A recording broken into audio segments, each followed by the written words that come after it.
Welcome into the LSU Sports Insider Podcast. Today is Thursday, October 24th. Zach Ewing with Scott Rabalais and Koki Riley on the Advocates LSU beat team. Guys headed to College Station tomorrow for Saturday's huge game. Biggest game of the season for LSU. At least to this point, and it might end up being their biggest game of the whole season. We'll see what happens the rest of the way, guys. Yeah, absolutely. On the road at College Station, ABC 6:30, working on a story for the Advocate that's going to come out on Friday morning online and Saturday morning and in Saturday morning's paper about just the stakes of it and how they've changed under this new college football playoff system. And I've been thinking a lot about the bigger picture because of that. And I think everything you said, this is an absolutely massive game. Here's a question for you. Would this game have been bigger, Rab, under the 14 playoff system, where these teams, the winner is going to be in control of their destiny in the SEC, maybe still has a path to a 14 playoff? It's an elimination game in a 14 playoff era for sure. But there's also less of a chance that the winner even makes it.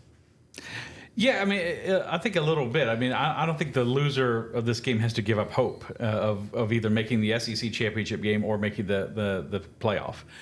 It's not that anymore. But it's still there are more teams in the mix. There's more interest. Both of these teams are firmly in it. Brian Kelly said on the SEC teleconference Wednesday, he said, at this point in the season, in the past, you had 15 or so teams in it. Now there's probably 30 or maybe even more that feel like, hey, we have a legitimate shot. So, but yeah, to your point, it's not the be-all end-all. It is a very important game. Obviously, the winner is in really good shape I think for Atlanta.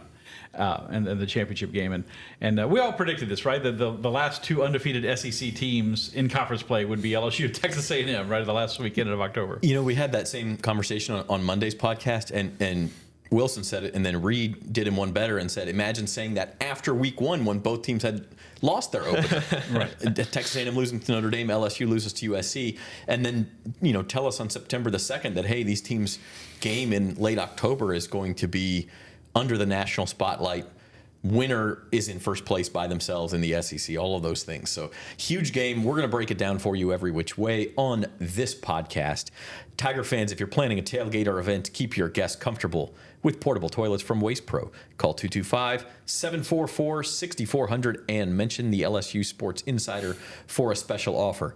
We owe you a quick break, and we're going to be back. Start with our LSU A&M breakdown right after this. Experience the convenience and cleanliness that Waste Pro brings to Mardi Gras, LSU tailgates, and festivals with our top-notch portable toilet services. Perfect for large crowds and community events. Join the countless satisfied families and organizers who trust Waste Pro to keep their gatherings spotless and sanitary. Discover more about our services and make your next event a success at wasteprousa.com.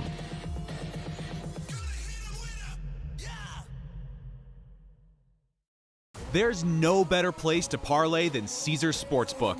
Parlay Builder gives you all the game day action from all across the league. Multiple games, legs, and props, all in one spot. It's so quick and easy, you can keep your focus on the games and your nachos.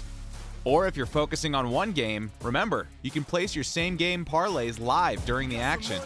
Caesars Sportsbook, the only sportsbook app with Caesars rewards. You know how far I've gone, now I'm home again. I'm feeling more alive these days than I've ever been. At the Baton Rouge Clinic, our sole focus is to provide exceptional health care for your entire family so that you can get back to doing what you love most. We are caring for generations. You give me love. All right. Welcome back to the LSU Sports Insider Podcast. As we begin our breakdown, guys, let's talk resumes for these teams. Rab, you mentioned this. The winner, I think this game really catapults the winner into, not that you've locked down a playoff spot, but you're down to 4 games where you can probably lose one of them and still be in pretty good conversation. If you win all 4, then you're in. A&M maybe LSU's ranked higher, but when I look at resumes, A&M's resume seems maybe slightly better to me, and their loss is better.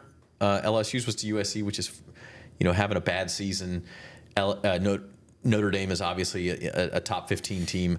And then probably the signature win for each team. For A&M, it's over Missouri. Looked very impressive. Missouri's a top 20 team.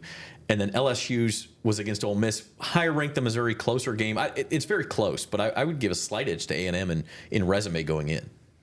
Well, you're wrong. Okay. Disagreement is good. Disagreement is good. I look at the last game, the one team they played. A&M struggled to beat Arkansas by 4 in Arlington, Texas, and LSU won there by 24. So on Arkansas's home field. So I would say that's an edge to LSU. But LSU didn't have a win over a ranked team like A&M has over Missouri. I think Ole Miss is better than Missouri. I think they are too. But when you compare margins, I don't know. It's very close. The loss to Notre Dame is a better loss, if I can say that, than LSU's loss to USC. USC has just cratered in the Big Ten, as we probably could have predicted, right? It was like, they weren't really all that good, and that's a game LSU really would like to have a mulligan on. But yeah, it's very close. It's very close, and they've had a similar path to this point: a loss and then 6 straight wins, and then I was thinking of this earlier too. We said the loser is not this. Their hope is not gone for making it to the SEC championship game or the playoff. The winner can start thinking about, hey, we can be in the championship game and we can be in the playoff, and maybe we can host a game. Or obviously, you can think about. I think Georgia, we all agree, is still the favorite in the SEC, Georgia or Texas. But the winner can think about winning the SEC and getting that bye into the quarterfinals, into one of the 4 bowl games, possibly something like the Sugar Bowl. So that's the new complicated factor to all this, folks. They're going to have 4 on-campus site games, and then they're going to have 4 games in the quarterfinals, and you move on to the semis and the national championship. So it's a longer, more convoluted road, but you just want to get in. If you're LSU and A&M right now, you just want to get in.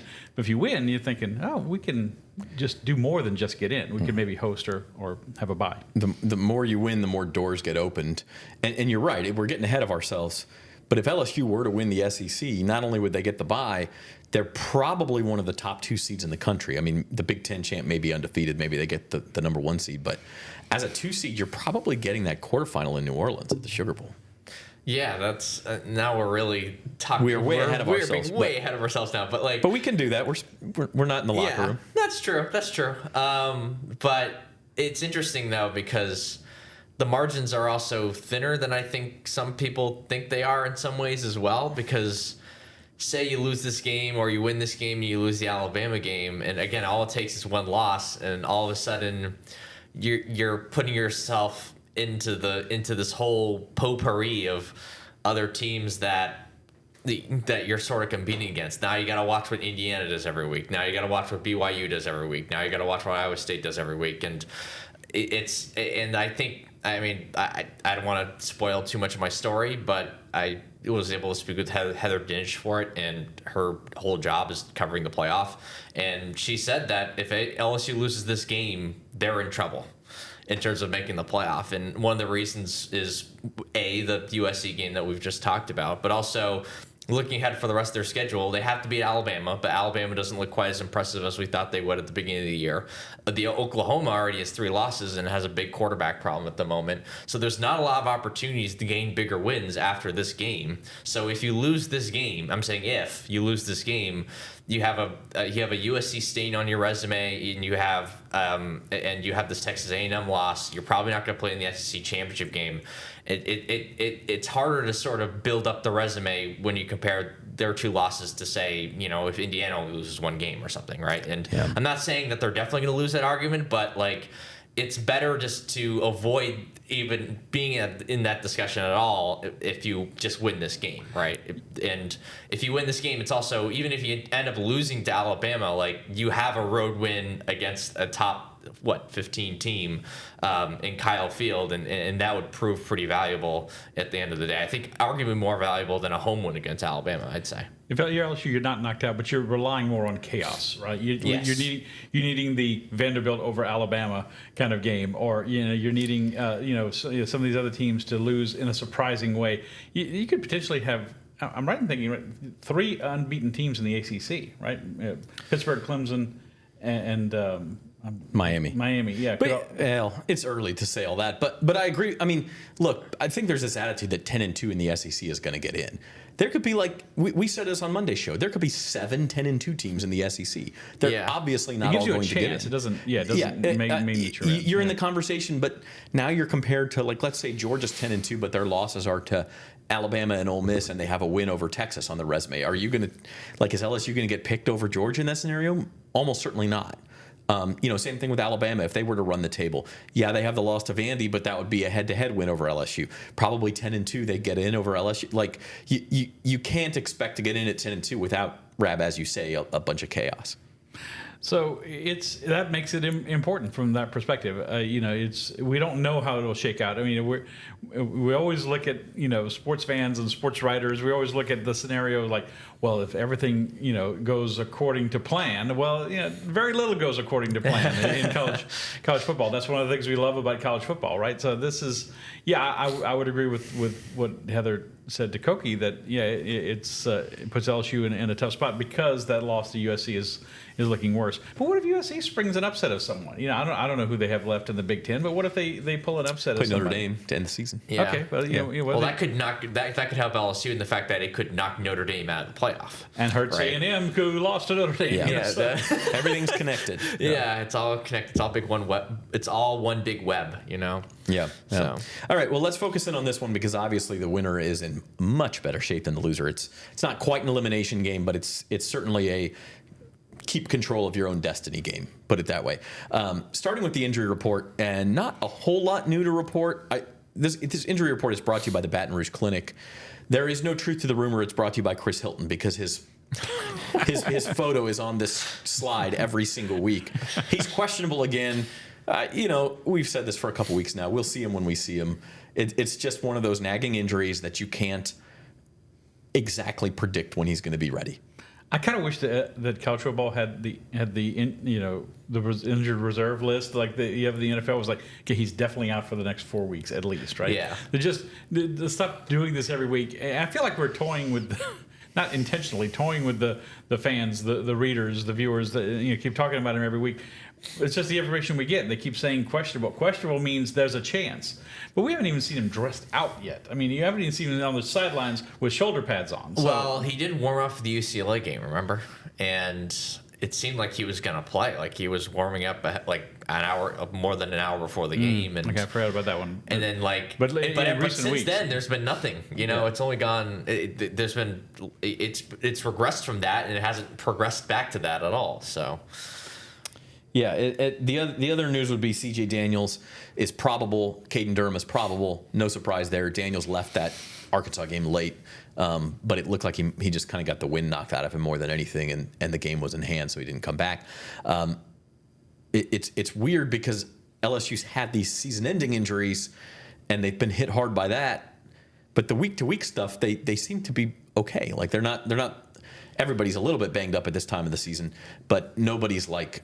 Limited. I will say this: their injury list is much longer than some of these other teams. Like you looked at their list compared to Arkansas's last week. Arkansas had like 3 names, and LSU had like But 10. You wonder, is that just because they're reporting anybody who's dinged up in some teams? That's part of it, but also Harold Perkins' name's on there, Jacobian Guillory's name's on there, Kyle Parker's name's on there, and you throw in the Chris Hilton thing. I certainly think different schools are taking a different approach to the availability report. Yeah, I'm not saying that like every team. That you're probably right. Like I don't think every team is listing their own version of Princeton Malbrouille on there every week, like LSU is. But at the same time, like I think there are a lot of big names that LSU is missing. Either they're missing for the season, or they're like Chris Hilton and they're questionable, or they're listing them as probable. Like it's sort of the situation here with Daniels and Durham, and I think both those guys are going to play. I mean, Durham's been dealing with this foot injury that we've known about since the South Alabama game, and he came out for interviews after the game in a walking boot on his left foot. So and he just had rushed for 101 yards with 3 touchdowns. So he's going to play. Yeah, and apparently that's just precautionary since that South Alabama game, and then with Daniels, like he missed the Ole Miss game because of that knee injury. So we know he's dealing with something with his knee. It's just gotten good enough to the point where he can play. Yeah. And on the other side, the one significant name, Chase Besantis, who has started every game at guard for A&M, is out. He's already been ruled out for this game. So a blow to the Aggies, who have to go with a backup offensive lineman there. So that's a good place to start our breakdown. I want to let you know first that today's show is brought to you by the Baton Rouge Clinic, your trusted healthcare provider in the heart of Baton Rouge. Whether you're in need of primary care, specialist services, or urgent care, the Baton Rouge Clinic has you covered with a team of dedicated and experienced professionals. Visit BatonRougeClinic.com to learn more or to schedule your appointment today. The Baton Rouge Clinic, caring for generations. Okay, so we'll start, as we do, when LSU has the ball. A&M, and this actually goes for their offense too. If you look at statistical profiles, PFF grades, film analysis, they're just kind of solid everywhere. They don't have any. We'll talk about Nick Scourton in a minute, who's their standout defensive end, who's going to be a first-round NFL draft pick. But they don't have huge names other than him. They don't have one area where you go, man, their pass rush is fantastic or their secondary is fantastic. They're just kind of this team without a real weakness, but also without a standout strength. Is that fair, guys?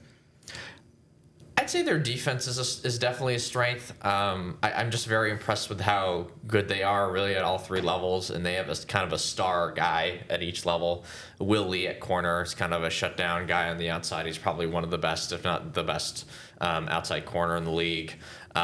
Torrey New York, the linebacker, was a freshman All-American last season. He's one of the better linebackers in college football, probably. And then Scourton, as you mentioned, like, he's been an absolute menace as an edge rusher and is probably going to be a first-round pick. So, and they still have some of the athletes that they had from the Jimbo era on that team too. So they got athletes. They have some star names. It's a very good, very well-rounded defense, and it's going to be tough. And LSU's going to have to move the ball pretty consistently and just be more consistent on a down-to-down basis, which is something that we've been talking about a lot. And the improved running game from last week really showed that they can do that, at least from a running perspective, but then they had the penalties, right? So there's always something that's a little bit off about this offense, and they have to put it all together in a game like this against Texas A&M. So, but I will say you're right. They don't really have an obvious weakness on either side of the ball, even though I do question, like, if you really, like, if you really make life difficult for Wegman and you pressure him and you force him to make off-platform throws and to make quick decisions, that's when things could get hairy for them, because, again, he's a talented guy. He just hasn't played a lot because of injuries. Yeah, well, we're still on when LSU has the ball, but that's a good thought. And just to be clear, I didn't mean this as like a put down of Texas A&M. I don't think they have a weakness on their defense. They just don't. It's just sort of the who was it at the no-name defense in the NFL a few years ago? Well, the Miami Dolphins. Yeah, the Dolphins in the 70s. Back in the 70s. Yeah, on the 1972 team, the no-name defense. Yeah. I mean, it's Nick Scourton's a big name, but it's just kind of like this. They're very solid. It's hard to figure out where to attack them, Rab.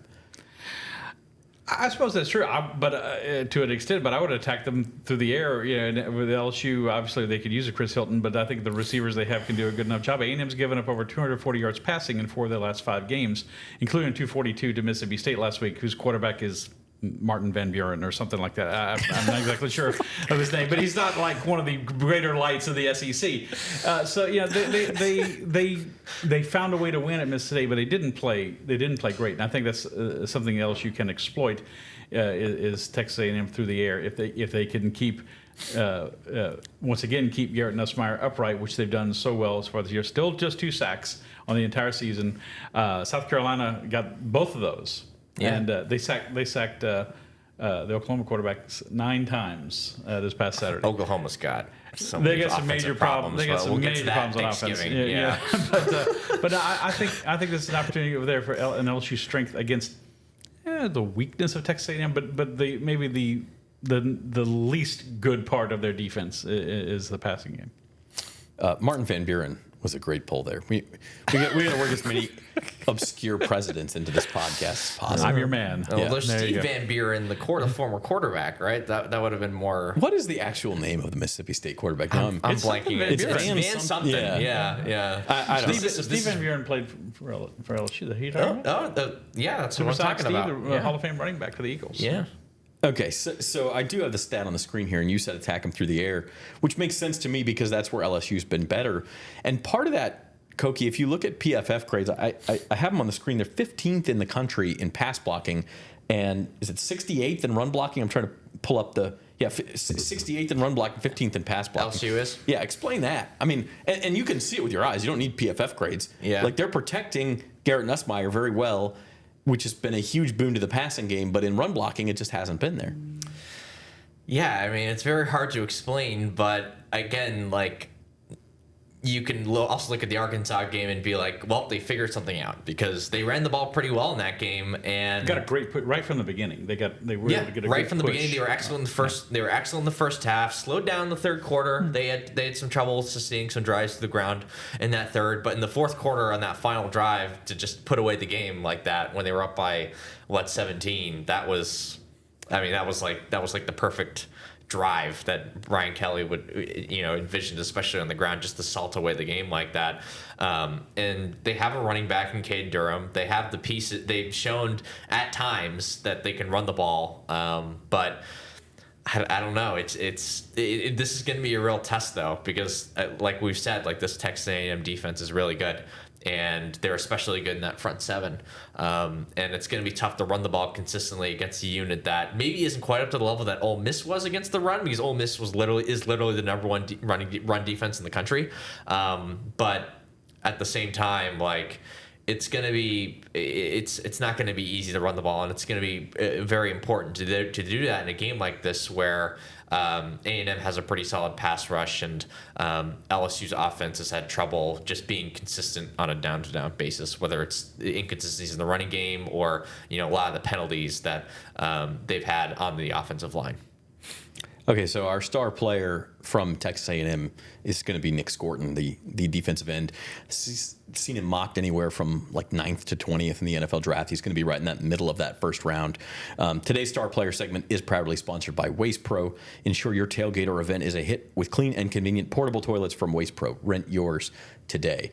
And Rab, Nick Scourton is kind of a menace, but again, as Koki mentioned, LSU has faced good defensive lines and held their own, and obviously their tackles, Will Campbell, Emory Jones, are a strength of this offense. So that's definitely a matchup to watch. You don't want to let Scourton get loose and wreak havoc. No, you don't. But for the most part, they've prevented that from happening to Garrett Nussmeier. He's had to run around a little bit. He's actually run the ball. Wilson Alexander brought it up on the Wednesday teleconference.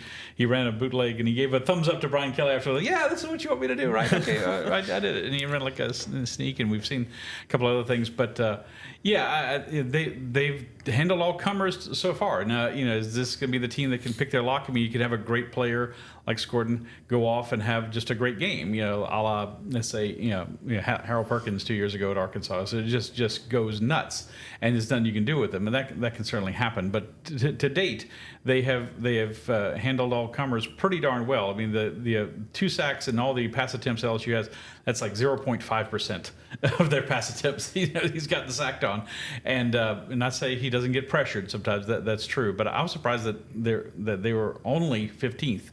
According to PFF, I would have thought they'd be a little better, but they're well equipped to. They're going to move Scourton. Are they going to try to move him around in different places and try to get him inside? Obviously, if you have a weakness, it's at center. For LSU, that's been kind of a weakness, and Lord knows they had a lot of false starts and motion penalties against Arkansas that the game could have been more out of hand, certainly earlier, because of that. And they had to rely on Ramos to kick some field goals to keep the scoring going. But if they can get rid, Koki's right. They have seems like every week there's something that's a little bit missing in this offense. If they can finally put all the pieces together, it would be a tough out for Texas A&M. Yeah, absolutely. I think if they put all the pieces together, I think they're going to win this game because just given the way that the defense has improved from a week-to-week basis, it's really this sounds very, very odd, especially given where we were at the beginning of the season. It's the offense that worries me a little bit more heading into this game than the defense, which I didn't think I would. I think that I would ever say that against anybody this season. No. But given the matchup and given some of the inconsistencies we've seen from LSU's offense, that's kind of where I'm at right now. Well, it also has to do with A&M. Very good defense team. Yeah. And then the on matchup. offense, A&M's interesting, and we'll switch over now to when Texas A&M has the ball. Aggies, very good rushing team, 12th in the nation in rushing yards per game, very much like Arkansas in that they want to establish that part of the game. Connor Wegman at quarterback. You mentioned Koki being able to get him off rhythm. Notre Dame did that very well in the opener. It looked like he was completely lost. Then he goes out with injury for a couple of weeks, and I'm blanking on the name of the backup quarterback who came in. We'll look it up during the break. But he came in and more of a mobile guy and played pretty well. But then Wegman came back against Missouri, and he's been kind of a different guy since then. He's been much more efficient. They've found some explosive plays in the play action game, things like that. So I don't think you can look at Connor Wegman and say he's a huge weakness on this team anymore. No, I don't think he ever was, and I just think he's a very talented guy who can make a lot of really tough throws into tight windows, and he's a guy who I think could potentially play in the NFL. Like it's all there for him in terms of that, but the problem is that just like he doesn't have a lot of playing experience because of a lot of the injuries that we've talked about. He's been injured this season. He played part-time as a true freshman 2 years ago, and he missed most of the year last year due to injury. So he just hasn't played a lot, despite the fact that he's already a true junior. And I think that could backfire against A&M in a game where, LSU specialty is creating havoc up front, whether it's getting to the quarterback with 4 and Braden Swinson and Savion Jones on the edge, whether it's just letting Whit Weeks loose and having him create havoc, or it's Blake Baker just like really mucking up the scheme and creating all these very well timed and designed blitzes to sort of create havoc. And I mean, that's the one thing LSU's defense has done pretty consistently well, really throughout the entire season, is create havoc in the backfield for opposing quarterbacks. Not one quarterback has really been that comfortable throughout a game this season. And I think weirdly enough, the quarterback who is sort of dealt with that the best is Miller Moss, despite the fact that USC's a 4-loss team right now. It's also the opener, though. I mean, it was also the opener, that's true. But it is interesting that he's handled it probably the best out of everyone. And Jackson Dart had trouble with it. Taylor Green had trouble with it. They literally took Lenora Sellers out of the game. It's been pretty. They've been really, really effective at just creating havoc in the backfield and just making life very uncomfortable for quarterbacks. Rab, as we talk about LSU's defense, they have gone from huge liability last year, and even early this year, I think you consider them a liability to, if not now the team's strength, at least certainly a unit you can count on to make plays every now and then. What, in your mind, has been the biggest reason for that transition? Is it Blake Baker? I mean, I don't think you can say this defense is more talented than last year's. Certainly now, you take Harold Perkins, Jacobian Guillory out of the equation. Why has that transformation taken place? Well, I think the coaching staff is better with Baker, with Bo Davis coaching defensive tackles, Kevin Peoples, who Baker brought over with him from Missouri to coach ends, and Corey Raymond back coaching the secondary. Of course, Blake coaches the linebackers himself, so it's that. And I think just everyone's in their role where they're best. And maybe you could say, well, that guy's a better player on that team, or that guy's, but sometimes it's where you fit best. And as we've talked about Harold Perkins many times, it just seems like a square peg in a round hole, or a round peg in a square hole. It just never seemed to quite fit where they were playing him. And now you got Whit Weeks playing next to Greg Penn. Boy, that's a really It's a great duo, but it's a very good duo. I would argue that it's a great duo. Yeah. And then you put Major Burns in the star position. That seems to be where he's well suited. Zach Alexander, you got him back, your best cornerback. You got guys off the edge like Savion Jones and Braden Swinson and then Paris Shand, which was very interesting to hear Brian Kelly talk about that on the teleconference Wednesday. He said because the last two games at least, LSU has only started Gio Paez at tackle, and they started 3 ends, including Shand. And so he said they like to have Shand inside for 15 or 20 plays. So he's too small to give us 60 plays inside, but they can put him on the edge, they can put him inside, and move him around, and obviously provides depth. So I think it's a combination of those things, and then confidence. Maybe I'll be proven wrong, and sometimes you look for that light bulb moment. Whit Weeks' tipped interception to set up the short touchdown run by Durham in the second half against Arkansas. That to me just looked like a moment that could light a fire into this defense. They've been playing better, and I've been seeing tighter coverage. And I hate to even go here because people will say, "Oh, come on." But some of the cover, and they still give up some big plays. But some of the coverage has reminded me of the Nick Saban days when they just real tight coverage and breaking up passes. And no, I'm saying they're showing flashes of that. I'm not saying it's like that completely all game long, but they're showing some flashes of that, of like at least compared to what we've seen in recent years from LSU. Certainly last year. So with players just running free all the time, they're still going to give a big play. I'd be shocked if Texas A&M doesn't complete a couple of passes or over 20 yards or something like that. I'd be shocked. But they're certainly throwing off the timing of quarterbacks. They're getting to quarterbacks there, and then Saturday against Arkansas, they were much better at the running game. Arkansas came in averaging 199.5 yards per game on the ground. They got 38 net yards rushing. That includes that's included the sack yardage. But that was impressive. And if LSU can do that in College Station, they're going to win the game. I mean, I think that's pretty because clear. Le'Veon Moss is really good. Yeah, he's a really good runner. One of the best LSU will have seen. So that's a very key point. This A&M rushing attack is excellent, but I think if you want to slow down this A&M team, I think it starts with slowing down that rushing attack, because this is not a drop back, like multiple progressions sort of dominant passing offense. They don't really have the weapons to do it. And Connor Wegman, like I said, like he needs time and space in order to make the right reads, because again, he's not the most experienced guy, even if he is a very talented guy who can make a lot of good throws, if that makes sense. So don't you hope LSU brings that, I don't know what to call it, but a stacked blitz? Yes. They did it twice in the game. The basketball inbounds pass blitz. It was like three guys lined up and like I'd never seen that. And then before. they like spread out like they were running routes or something. It was unbelievable. But as an offense, you don't know who's going where. Exactly. I mean, they probably won't do it because it was so gimmicky. They probably won't do it again. A&M will be looking for it, but maybe there'll be some of the kind of wrinkle. You can't do it against the run. That's why you almost never see that, because it's like no one on the line, and it's just like three guys in a vertical line.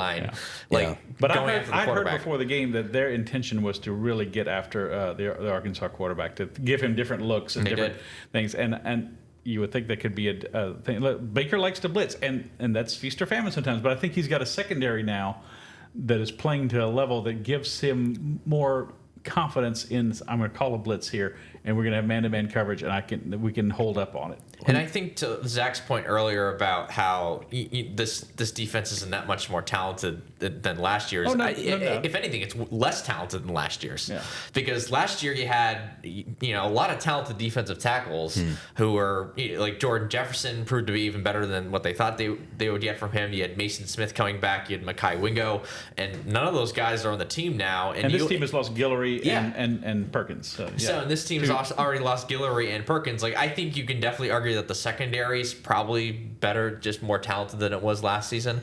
But overall, still a lot of the same guys back there as well. So I think that arguably they're less talented than they were last season, but they're playing way better because, again, the coaching is light years better. Yeah, and offense is about scheme and execution, right? Not saying effort and intensity has nothing to do with it, but on defense, and I'm not saying scheme has nothing to do with defense, but effort and intensity and momentum and all those things seem to play a bigger role on defense. Communication, and once you get that ball rolling downhill, you start to see teams play great defense, and that's what we're seeing from LSU. And it's tackling. This team tackles so much better than last year. Yeah. Last year, they were one of the worst tackling teams I've ever seen, and this year they've improved week to week with their tackling, to the point where last week, like if they were going to hit a guy, he was going to go down, and that's huge, because that stops that prevents 3 yard that keeps 3 yard gains to 3 yard. Yeah, exactly. And I don't want to give people the impression that they're saying this defense started to be comparable to 2011 or 2003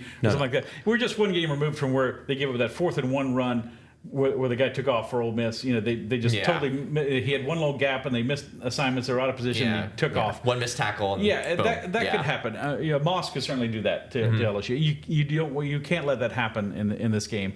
It really hurts your chances of winning. But So there could still be some breakdowns, but they're getting better. Yeah, it's just not a glaring weakness anymore. Not to say they couldn't. They're the strength of the team or anything. Tiger Fans Associated Grocers is hiring. Join a team committed to the success of independent retail grocers. Apply today at Associated Grocers and be part of something great. If you enjoy the content, if you're enjoying the preview, hit the like button for us. Subscribe to the LSU Sports on NOLA.com YouTube channel. Sign up for notifications. You'll get notified whenever we go live. We'll have a post-game show after Saturday's game as well. And for right now, we're going to take a quick break, and then we'll be back. We'll go around the SEC, and we will launch into our key to the game and predictions for LSU versus Texas A&M. Since 1988, Classic Industrial Services, Inc. has led the industry in specialty contracting. From thermal insulation to scaffolding, coatings, and beyond, we cover it all. Every minute matters in our commitment to quality and safety. We're here to serve with roofing, siding, heat trace, and refractory services. Visit classicindustrial.com for more information.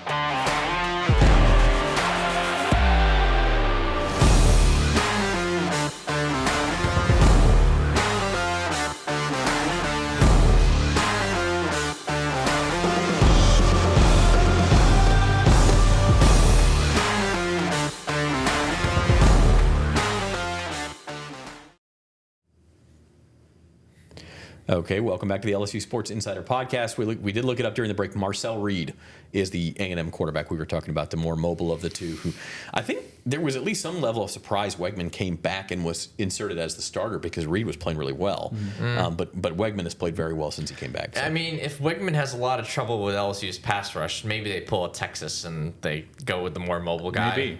At some point in the game. It wouldn't shock me, just given the fact that Texas was willing to take out their potential first-round pick at quarterback to play Arch instead because Arch could move.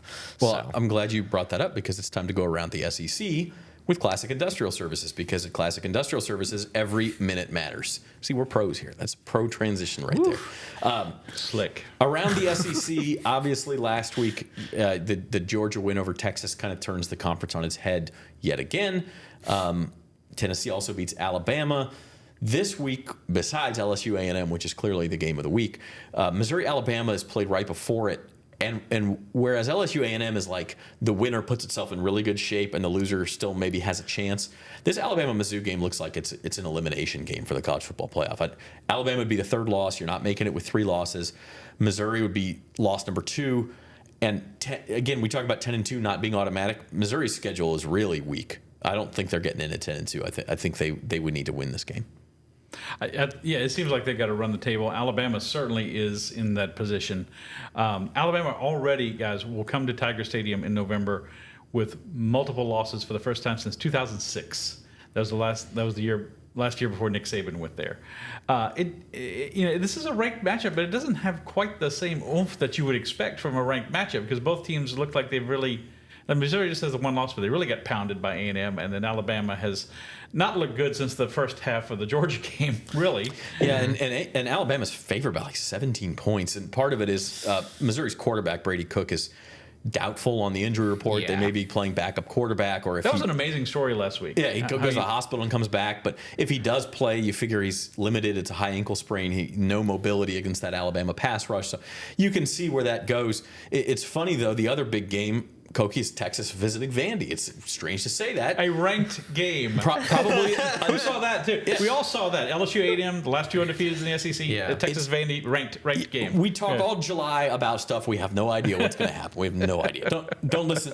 Next July, I still want you to listen to the shows and hear what we have to say. But like, who could it? And that's another game where the spread's like 17 points. But it's also possibly another elimination game for the CFP. Certainly, Vandy, I mean, at some point, we think they're going to lose a couple of games. Vandy might be out already, though, because they lost to Georgia State, Well, they can still win the SEC, man. I guess they could, They technically, could go 7-1. They just got to run the table. But for Texas, again, Alabama already lost to Vandy. And even if Vandy doesn't, I'm getting excited here. Even if Vandy doesn't win the SEC, who else is going to have wins over Alabama and Texas? if they were to win this game and go, That's true. I don't think they're Well, eliminated. they pulled this upset when they come to Baton Rouge in November. Tiger fans are really going to. I just think of that game differently. you know, but Texas is a huge favorite. They're in the classic, wounded animal spot after losing to Georgia. You think they come in there and probably put their foot down?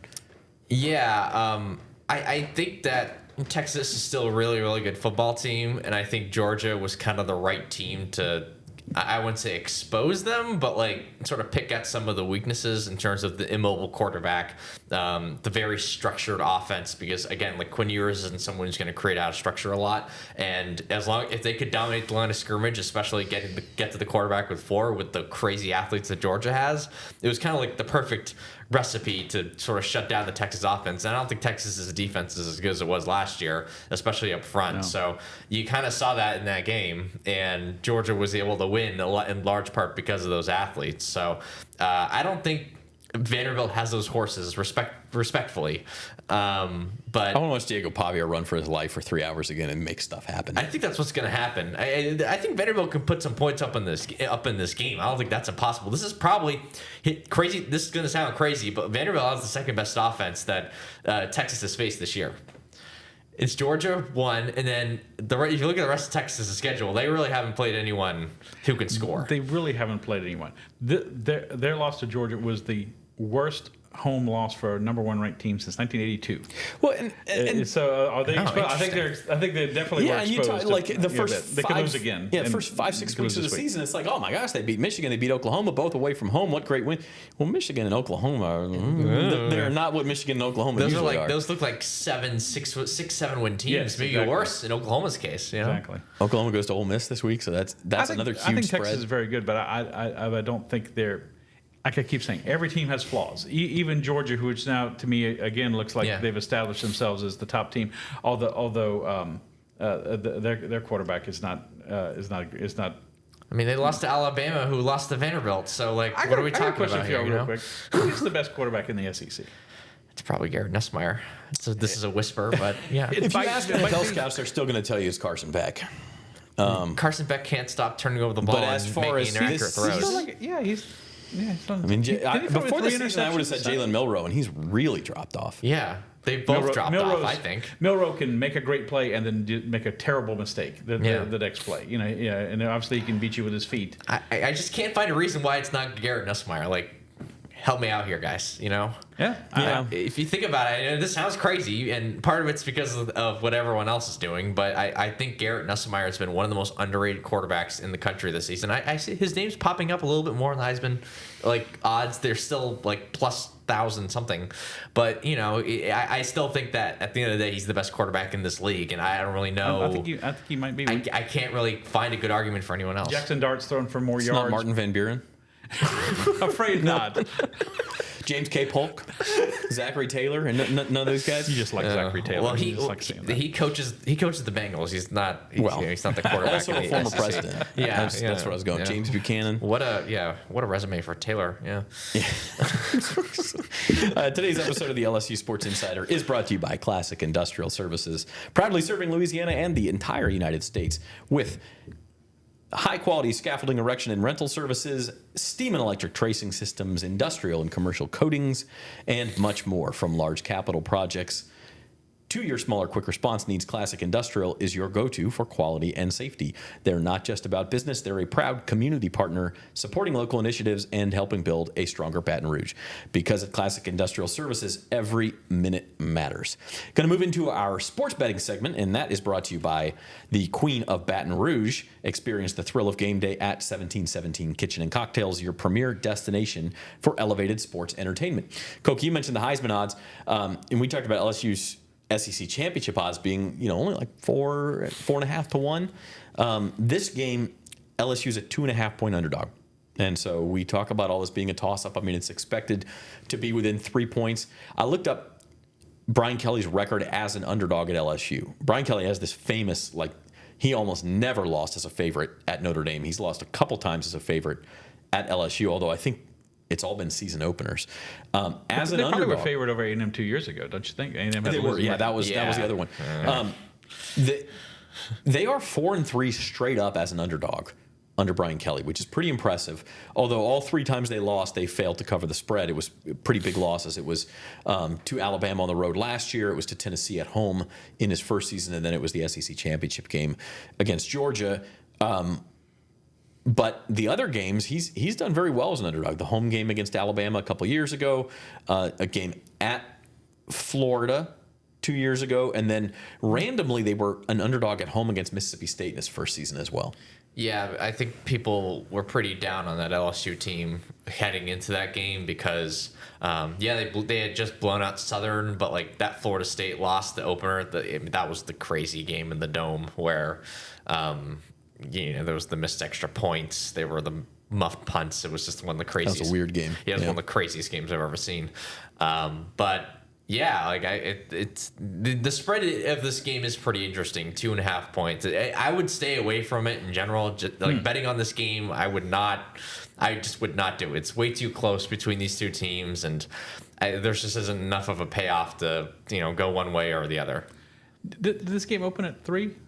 It did. It's bounced around a little bit. So a little bit of money on it. What I've read is that about 2/3 of the money has come in on LSU, which is interesting. I've read that, and other people have told me that that's the case. So with Koki, LSU just always seems like a bad bet. Like they barely they don't cover a lot of the times, or they went a long stretch to start the season without covering. They've now won. They failed to cover their first 4 games. They've now covered 3 straight games. Okay. South Alabama, Ole Miss, and Arkansas. But 2.5. This is like an NFL line. This is like an NFL game in a lot of respects, where the talent level, the momentum of the teams seems very similar. Yeah. And just Texas A&M is getting. If this game was in Baton Rouge, LSU would be favored, obviously. There's also a lot of shared DNA between these two teams. Oh, no question. Look, we could go off on I don't want to go off on too much of a tangent, but LSU, as I said this before, doesn't have a rival who doesn't have a bigger rival. Ole Miss has Miss State, Alabama has Auburn, Texas A&M has Texas, but yet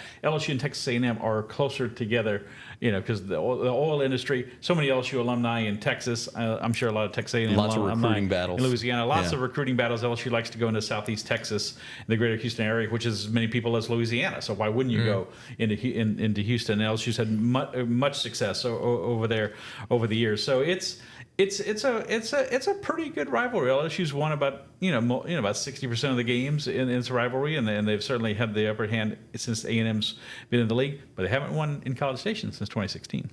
One more note: the over/under is 53.5, so also a little high for an NFL total, but kind of more towards that. To your point, it's NFL total is usually in mid to high 40s. Well, my score is going to reflect that it's an NFL. All right. NFL total. Okay. Well, we're getting to that. Well, first, we're going to do keys to the game. I first want to let you know, Tiger fans, you can catch all the sports action at the Queen Casino's DraftKings Sportsbook Bar and 1717 Kitchen and Cocktails. With top-notch screens and live betting, it's the ultimate spot to watch your favorite teams and enjoy a cold brew or signature cocktail.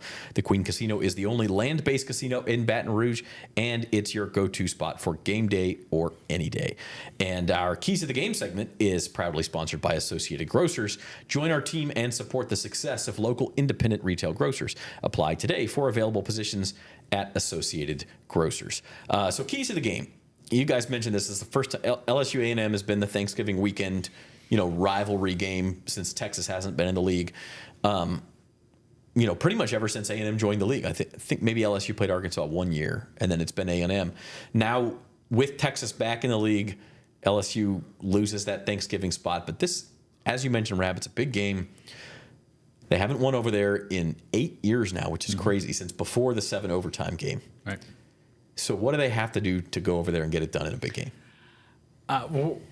Two things. Like I said, exploit A&M through the air. They've given up some yards. Nussmeier is, they threw less than 50% against Ole Miss, but that was a good defense, and he needs to be a little bit. Didn't throw a touchdown pass against Arkansas, but Caden Durham ran so well, so I think he'll take that bargain. So do that, but I think mostly I think Blake Baker has found the successful, secret Coke recipe for this defense. The secondary is playing a little better. You got experienced guys back there. Everybody's in their right spots and being disruptive. They've got to get pressure. They've got to throw Wegman's timing off and certainly keep him corralled. And they've done that to a lot of quarterbacks this year. So I think just being disruptive, getting those disruptive plays, they're not going to shut Texas A&M out, or anything like that on their home field, but causing them to make some mistakes. Remember the game there 2 years ago? Jaden had the fumble and they had the scoop and score. LSU. I could see their defense producing something like that or something similar to it, especially after the play that Weeks made on the interception that he almost scored on, that tipped it to himself. So be disruptive, throw them off, and just don't give up the huge run as they were able to avoid doing it against Arkansas. Yeah, for LSU's offense, I think they have to be consistent. They just got to be more consistent from a down-to-down basis. I think almost every week of this season, there's been some sort of thing that's holding back this offense from avoiding too many third and longs. And last week it was the penalties. For most weeks it's been the running game, and they have to avoid getting out of these sort of situations, because I think Texas A&M is too good of a team and too good of a defense to just let them get away with it like they have sort of the last 2 weeks, especially against Ole Miss. What kept them in the game against Ole Miss was a lot of the mistakes that Ole Miss was making in LSU's own defense, and what obviously let them pull away against Arkansas was the fact that the defense was playing even better, and they were still better on offense in that game than they were against Ole Miss. But I think overall, you have to be more consistent from a down-to-down basis, whether that's eliminating the penalties, just being more consistent with their rushing attack, like they were last week, or in the passing game, just being getting that completion percentage a little bit higher. I mean, Brian Kelly talked about this week how they're not going to have the most efficient passing attack just because it's a progression system and they push the ball down the field a little bit more and stuff. But if you can just make it a little bit more efficient on that side as well, and be able to push the ball downfield a little bit too, I think all these sort of little things that they need to sort of iron out and have a complete game on that side of the ball. That's going to be very, very important for LSU on offense. And then on the flip side, it's just, continuing what they've been doing all year with all the havoc that they've been creating in the backfield for these opposing quarterbacks. If they can do those two things, I think they win this game. If they can only do one of those things, it's going to be really close, and I think it's going to be really close either way. So, it's going to be fascinating to see how this all sort of shakes out. We're talking about the over-under. I wouldn't mind seeing LSU pull Texas A&M into more of a shootout. I don't think A&M's comfortable in that situation. They did score a bunch of points against Missouri, but that was obviously not a shootout. They were in control. And then against Mississippi State last week, it almost seemed like they were a little uncomfortable in that, having to answer scores. And I think LSU's much more comfortable in a game like that. So that'll lead us into our predictions. They're brought to you by Waste Pro. LSU versus Texas A&M, 6:30 Saturday night. The spread is A&M by 2.5. Rab, where are you going? Went back and forth on this one on Wednesday night. Zach, Texas, I need a score. It's like, oh geez, I gotta pick a score. I went with LSU 24-22. A little bit of an odd score, but we had you had an odd score against Ole Miss in that game, and the LSU won by 3, and I picked them to win by 3. So I think a close game. Field goals can be your friend in this game. LSU doesn't need to try a bunch of, it's very in vogue to go for it on 4th and 7 these days in college and the NFL. If LSU can drive down and the drive bogs down, let Ramos kick a field goal. It's okay. He kicked 4 of them last week, and that kept them reasonably ahead of Arkansas the whole time, and he ended up being SEC Special Teams Player of the Week. So don't take a lot of crazy gambles on offense. Avoid the big mistakes. Avoid giving up the big plays. I think in the end, I like Nussmeier's ability with LSU's receiving core and tight ends to make more big plays than Connor Wegman does, and I think that just carries them by. Well, it should be a bananas atmosphere in Kyle Field. 100 however many thousand people. I think it's 108,000 that they have there. That's the other backdrop is EA Sports, the whole it's just a video game, but people cared about it. Kyle Field is the toughest place to play. LSU fans held an online riot about it, and then a couple weeks later, EA Sports changes it and makes Tiger Stadium the toughest place to play. Yeah. A&M fans might kind of want to prove their point. I think LSU's walking into an absolute madhouse over there, more than it usually is. So it's going to be difficult. Koki? Yeah, absolutely. And I picked A&M in this game. I don't feel good about it. I'm just going to say that outright right now. But at the same time, I worry about the down and down consistency of this LSU offense. And you mentioned the field goals, and I kind of disagree with you a little bit in this game because I think they got to turn those field goals that they had in the Arkansas game into touchdowns because the margins are going to be thinner in this game than it was in the Arkansas game. No offense to Arkansas. So instead of trying a 48-yarder, you might go for it on 4th and 5. Well, don't get in the 4th and 5. That's my point. I mean, it depends on the situation. It depends on the situation. Okay. I personally would go for the 4th and 5, but that's also not my main point when I say that. My main point is they got to avoid the 3rd and 7 and the 4th and 5. I agree with that. I agree with that. I don't have quite enough confidence in this offense to sort of to consistently avoid that or to consistently convert those plays when they're facing this good of a defense in this environment when you've already played two really tough games. One that you could argue that you were very lucky of winning, which is the Ole Miss game, and the other against an Arkansas team that Arkansas didn't play very well, especially in the second half of that game, but it was a competitive game until the week's play. So I just think the margin of error in this game for LSU is just a lot thinner than it has been in recent weeks, and I just kind of want to see it before I fully believe in it because I like their chances next week against Alabama. I really do, especially since it's going to be here in Tiger Stadium. But with this A&M game, I have some questions about the offense more than anything else. Yeah. So my pick, my breakdowns of football games are usually very rational.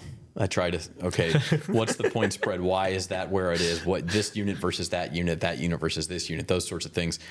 I'm sort of irrationally confident in LSU this week, and I can't fully explain why, other than I think they're rounding into form, and so maybe there's some recency bias there, and I have to realize that. But I look at Texas A&M, and I'm not convinced. I think they're a good team. I'm not convinced they're a great team. They have the big win over Missouri. I don't know that Missouri's that good. And other than that, A&M has, they lost to Notre Dame. They didn't look very good doing it. They squeaked by Arkansas. I wouldn't say they squeaked by Mississippi State, but they certainly kind of struggled with them for 3 quarters. I don't know how good this team is, and I think LSU is playing at a high level. And so I picked LSU to win 31-23.